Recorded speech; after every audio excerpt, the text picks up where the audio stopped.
Сәлеметсіздер ме, құрметті менің көрермендерім. Бүгін сіздерге мен мынандай әдемі, сондай әдемі көтерілетін как пух дейді ғой орыстар, сондай әдемі томпақ болып пісетін керемет бәліштің түрін ұсынбақпын. Осыны сіздермен біз қазір жасап көрейік. Бұл керемет үлпілдек бәлішті пісіру үшін бізге қажетті заттар. Бізге 3 стакан ұн қажет болады, еліктен өткізіп алдық. Онан кейін 1 стакан сүт алдық, жылы сүт. Онан кейін 50 мл сұйық май алдық, 7 грамм аштық алдық, сосын тұз алдық кішкене. Онан кейін бізге картоп керек, 4-5 штук, 4-5 дана. Сонан кейін біз укроп алдық. Осы мынау картоптың езбесіне қосуымыз керек. Қазір енді біз аштыққа да жақсылап қамыр илеп алуымыз керек. Міне сүтін жылы сүтті құйып қойдық. Енді сұйық майды құямыз, 50 мл. Одан мына аштығымыз саламыз, 7 мг. Енді бұл жерде тұзды онша жақсы көрмейді бұл аштыққа, бірақ тұзды кейбіреулер ұнға қосып жатады, біз бірақ амал жоқ. Салуымызға тура келеді. Бірінші әдемілеп құрылғының күшімен араластырып алайық. Сонан кейін барып құрылғы жарылмай жатқан кезде қолға аламыз қазір. Міне жұмсақ, сәл қолға жабысатындай жұмсақ қамыр болды. Енді бұны жылы жерге 1 сағаттай ма тұру керек, бұл әдемілеп ашу керек. Оған дейін біз мына картоғымызды пісіріп алуымыз керек. Міне қамырымыз ашыды.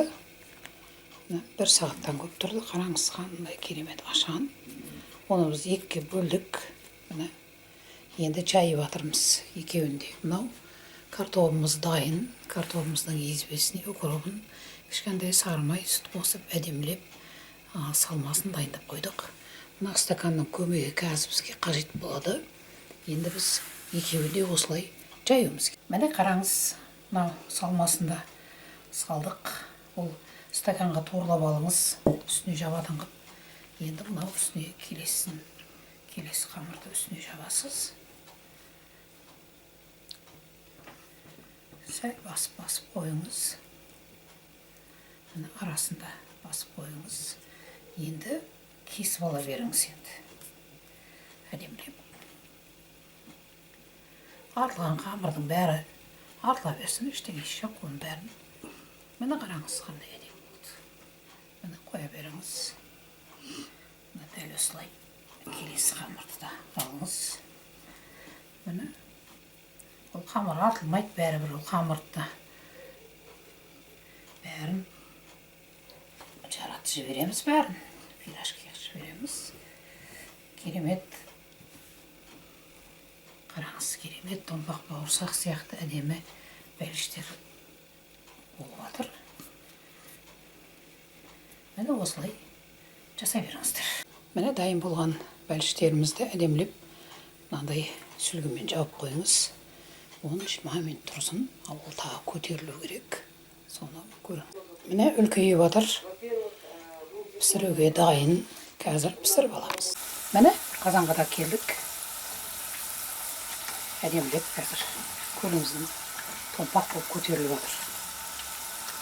Керемет, қараңыз.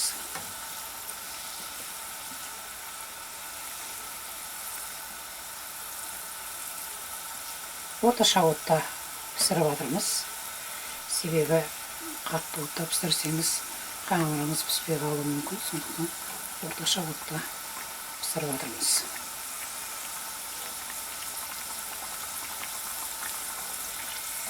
Керемет томпақ болып жатыр, қараңыз. Жұмыртқа қоспадық. Тек қана сүтке ғана үйредік. Бір айта кетерлігі, тек сүт. Сүтке аштық салдықтағы үй бердік.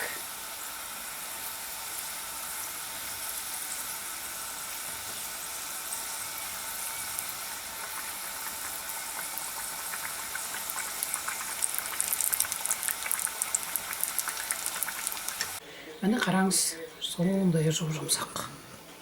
Сондай тамаша жұмсақ болған, қараңыз. Мына арасын ашып көрейік. Бісміллә деп. Міне қараңыз. Сондай тамаша болған. Міне осы әдіспен де көріңіздер. Бұдан да күшті болып жасап жүрсіздер, мен оны білемін. Бәліштің түр-түрін жасап жатыр қазір интернетте қыздар да қазақтың. Сондықтан осы әдісті де көріңіздер. Тек қана сүт, ашытқы, бұдан басқа ештеңенің қажеті жоқ. Қуырып аласыз, болды. Сондықтан ұнаса лайк басыңыздар, комментарий жазыңыздар. Сіздердің әрбір комментарийіңіз мен үшін өте маңызды. Сіздерге мың алғыс, мені қолдап, қуаштап жүргендеріңізге. Астарыңыз дәмді болсын.